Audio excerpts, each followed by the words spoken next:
దేవునికి స్తోత్రం. ప్రియమైన సహోదర సహోదరులకు శుభాభివందనములు. ఈరోజు దేవుని వాగ్దానము ఫిలిప్పీయులకు రాసిన పత్రిక 2:4. మీలో ప్రతి వాడును తన సొంత కార్యములను మాత్రమే కాక ఇతరుల కార్యములను కూడా చూడవలను. చూడండి, దేవుని యొక్క వాక్యం సెలవిస్తున్నట్టుగా ఇబ్బందిలో, కష్టములో, నష్టములో ఉన్నటువంటి వారు మీకు ఎదురైనప్పుడు తప్పకుండా వారికి మీ చేతనైనంత మట్టుకు సహాయం చేసేవారికి ఉండాలి.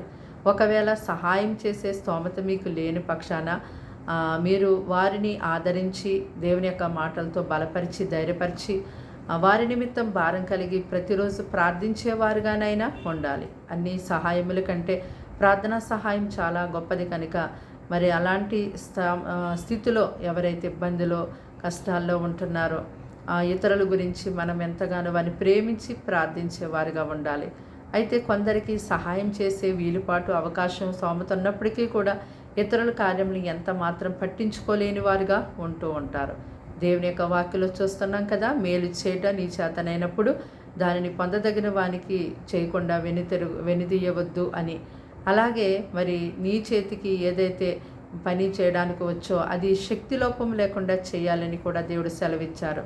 కనుక మరి దేవునికి ఇష్టమైనటువంటి భక్తి ఏది అంటే ఇబ్బందిలో ఉన్నటువంటి వారిని పరామర్శించడమే దేవునికి పవిత్రమైనటువంటి నిష్కలంకమైనటువంటి భక్తి. కనుక మనము ఇతరుల యొక్క కార్యాలు, ఇతరులు బాధలు, కష్టాల్లో, శ్రమల్లో ఉన్నప్పుడు వారి కొరకు తప్పనిసరిగా మనం ప్రార్థించాలి. మనకి చేతనైనంత సహాయము వారికి అందించేవారిగా ఉండాలి. ప్రార్థన. దేవానికి వందనాలు, స్తోత్రాలు, స్తుతులు చెల్లిస్తున్నాం తండ్రి. మాటలు వింటున్నాను బిడ్డల్ని మీ రక్తంతో కడిగి ముట్టి పవిత్రపరచండి. వారి గృహాల చుట్టూ, వారి చుట్టూ నీ కాపుదల ఉంచండి. కీడు శోధనాపాలను తప్పించండి. శత్రు సాతాను క్రియలు లయం చేయండి.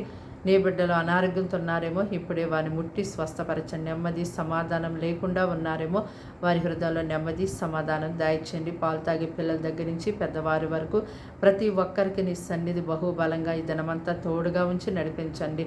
అయ్యా, ఎవరు ఎలాంటి పరిస్థితులు ఉన్నప్పటికీ తండ్రి వారిని బలపరచమని అడుగుతున్నాను. నీ యొక్క సహాయాన్ని వారికి ఇచ్చి నడిపించి కృప చూపించమని యేసు నామములో ప్రార్థన సమర్పించి వేడుకున్నాం తండ్రి. ఆమేన్.